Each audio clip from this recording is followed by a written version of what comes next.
200,000 سال پیش، یعنی 10% تاریخچه پیدایش انسان فقط از اون موقع زبان شروع به رشد پیدا کرد و آدم ها با هم صحبت کردن. دقت کنید فقط 10% تاریخچه پیدایش انسان با صحبت بوده، 90% تاریخچه پیدایش انسان با زبان بدن و بادی لنگویج بوده. اما شاید بگیم اولین باری که انسان ها به این علائم بدنی و زبان بدن بعد از مدت ها توجه کردن رفتارشناس ها و کردارشناس ها بودند و در سال 1850-60 چارلز داروین با دقت نگاه میکرد به رفتار حیوانات و رفتار انسان ها، با دقت این رفتارها رو بررسی میکرد تا اینکه متوجه شد بین رفتار حیوان ها و انسان ها بچه تشابه زیادی وجود داره. برای همین در سال 1872 کتابی نوشت به نام The Expression of Emotion in Man and Animals، یعنی بیان هیجانات در بین انسان‌ها و حیوانات. اما کمی گذشت و عصر تولید سینما شد. در تاریخچه سینما می‌بینیم که اوائل سینمای صامت رو ما داشتیم. در سینمای صامت چارلی چاپلین و سایر هنرپیشگان صامت با زبان بدن بیان انتقال احساسات خودشون رو انجام میدادن. اما سینمای ناطق که جایگزین سینمای صامت شد، دیگه بیشتر کسانی که مهارت‌های کلامی داشتن جایگزین کسانی شدن در سینما که مهارت ارائه نمایش با زبان بدن داشتن. اما اگر بخوایم بگیم اولین کسی که اومد و کتابچه‌ای به نام زبان بدن رو نوشت در سال 1970 میتونم بگم جولیوس فست بود که این کتاب رو در مورد زبان بدن نوشت و انسان‌ها رو با زبان بدن آشنا کرد. بعد از اون تحقیقات کمی بیشتر و بیشتر و بیشتر شد.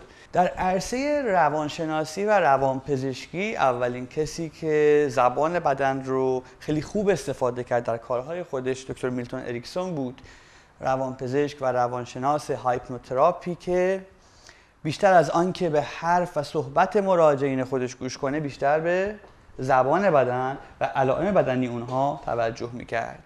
و در عرصه روانشناسی و روانپزشکی هم ایشون نشون داد که بیشتر از اون که بخوایم حقیقت رو از زبان انسان‌ها بشنویم، از روی زبان بدن اونها میتونیم متوجه بشیم. اما اگر بخوایم باز در مورد تاریخچه زبان بدن صحبت کنیم، محققین مختلفی علاقه‌مند شدن به از این اتفاقات، جذب شدن که در مورد زبان بدن بیشتر تحقیق کنن. در این خصوص دو محقق به نام پروفسور آلبرت مهرابیان و پروفسور ری دویستل اومدن و تحقیقی رو کردن که چقدر از میزان کلام واقعیت ما رو نشون میده و چقدر از ارتباط غیر کلامی ما واقعیت رو نشون میده. دکتر آلبرت مهرابیان ایشون مدعی بر این بود که فقط و فقط 7% واقعیات رو ما در کلام خودمون مستتر میکنیم و میگیم 38% واقعیت از اون لحن ما به دیگران انتقال پیدا میکنه و 55% واقعیت در وجود ما به صورت زبان بدن به دیگران نمایش داده میشه.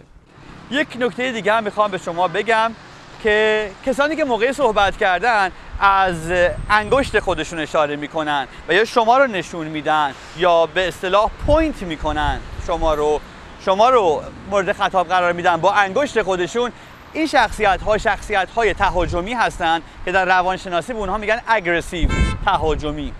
شخصیت های تهاجمی دائما با انگشت سبابه خودشون صحبت میکنن و موقعی که خیلی عصبانی هستن این انگشت خودشون نشون خواهند داد و تکون میدن. نمایش انگشت یک حسنی هم داره. وقتی ما میخوایم تو صحبت بگیم یه نکته خیلی مهم وجود داره، میتونیم از انگشت سبابمون استفاده کنیم، اما به سمت بالا، به این فرم. اگر با نشون دادن کسی صحبت کنیم، اون موقع حالت اگریسیو یا حالت تهاجمی رو نشون میدیم. کاملا حالت منفی در طرف مقابل ایجاد میکنه. وقتی شما به کسی تهاجمی دارید، اون قطعا حس خوبی به شما نخواهد داشت. این گونه علامت رو در خودمون کنترل کنیم و با این گونه علامت ها میتونید افراد رو و شخصیت هاشون، یعنی در واقع اون احساس درونی اون لحظه شون رو هم بفهمید و متوجه بشید. و یادتون باشه که شمایید که در دیگران این احساس خوب یا بد رو از خودتون نشون خواهید داد.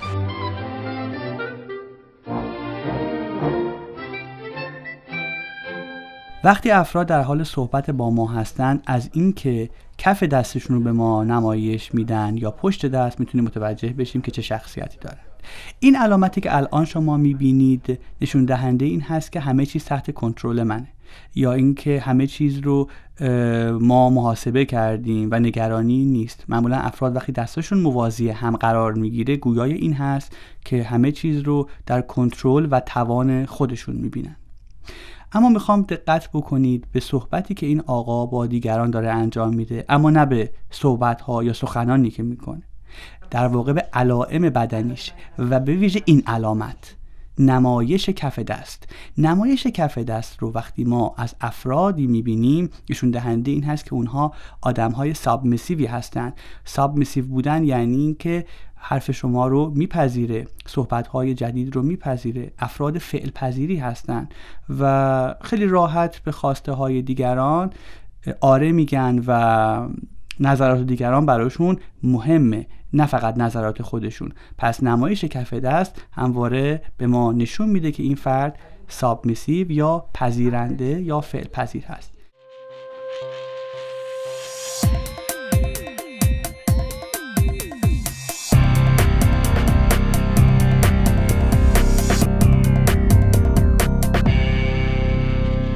اما افراد دامیننت یا غالب فرم‌های دیگری رو هم میتونن به ما نشون بدن که ما متوجه بشیم چه حالتی رو اون لحظه خاص تجربه میکنن.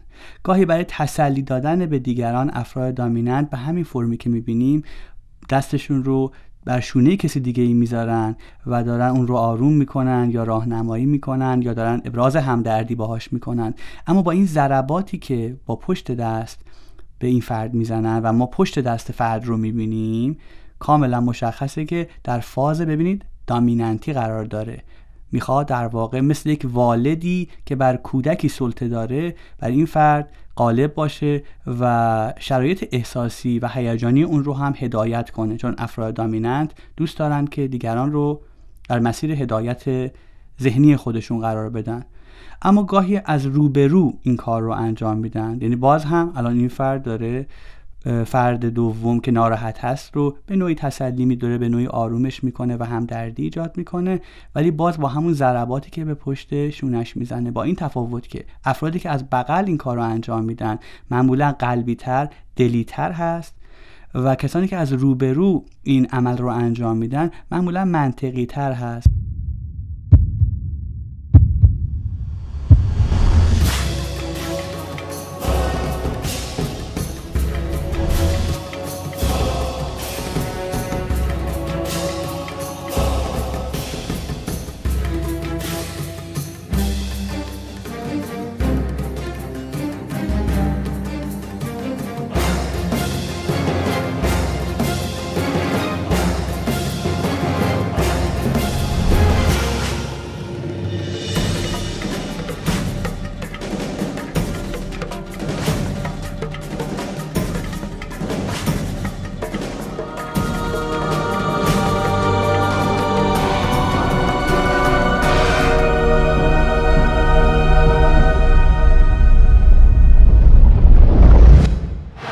Dear friends, the FIFA World Cup is in Africa.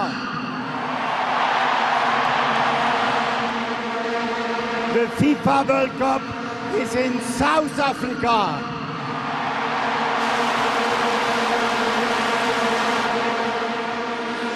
A dream came true, even if he's not here tonight. But the spirit of Mandela is in Soccer City. The 2010 FIFA Soccer World Cup Open. Africa's first FIFA World Cup had been launched at Soccer City in Johannesburg. خب در مراسم مقدماتی جام جهانی 2010 سخنرانی آقای سپ بلاتر رئیس فیفا رو می‌بینیم. اولین علامت هیجان وقتی کسی با ضرب دست زیاد صحبت میکنه هیجان رو نشون میده. فکر میکنم خوشحال هست و هیجان زده است از اینکه در افریقای جنوبی حضور داره آقای سپ بلاتر. در جای دیگه این علامت رو از آقای سمت راست میبینیم. این علامت انتظاره. حالا انتظار داره که صداش کنن، ولی به عقیده من بیشتر انتظار داره که این صحبت ها تموم بشه و این صحبت ها خیلی جذبش نمیکنه. در هر صورت این علامت انتظار بود. اما در ادامه صحبت سپ بلاتر خنده سپ بلاتر رو نگاه کنید.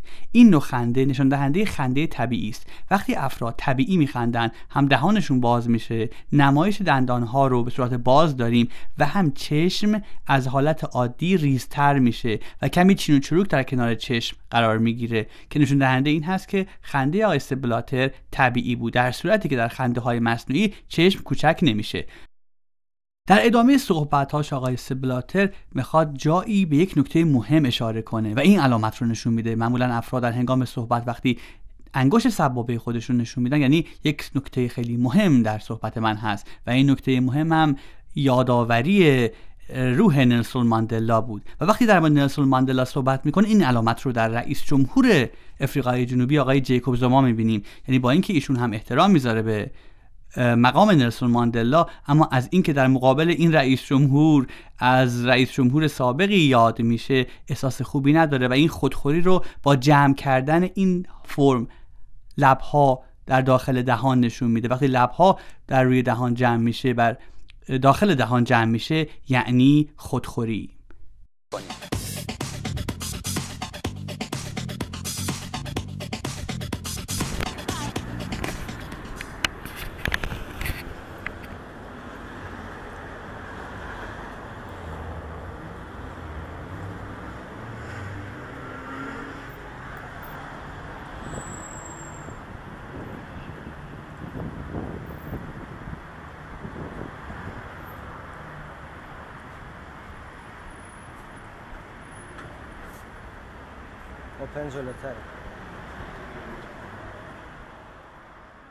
حالا در اینجا ما وارد یکی از نمایندگی‌های شرکت مزدا میشیم و میخوایم به اتفاق شما رفتار بدنی فروشندگان و پرسنل این شرکت رو هم بازبینی کنیم و آنالیز بکنیم.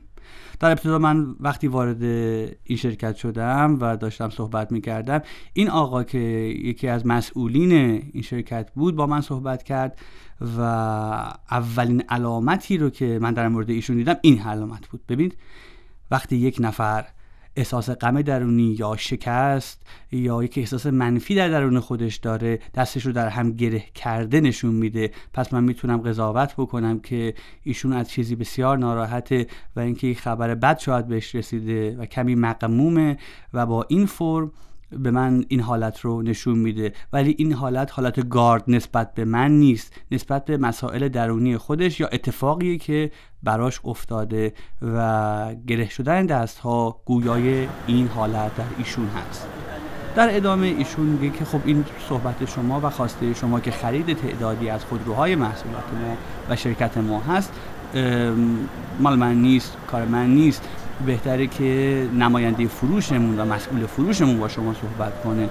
من هم قبول کردم و گفتم خیلی ممنون میشم صداش بکنید، خانومی که شما در تصویر میبینید. از این جا به بعد ما میخوایم رفتار بدنی ایشون و علائم بدنی ایشون رو به شما نشون بدیم که آیا ایشون فروشنده خیلی خوبی هست یا نه.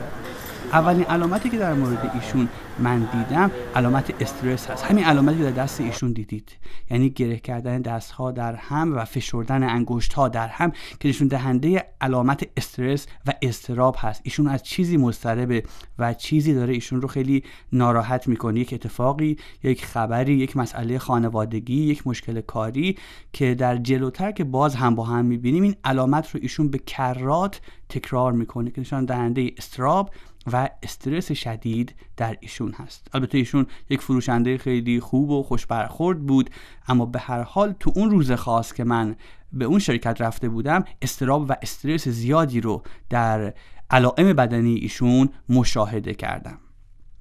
حالا باز کمی به صحنه‌های جلوتر میریم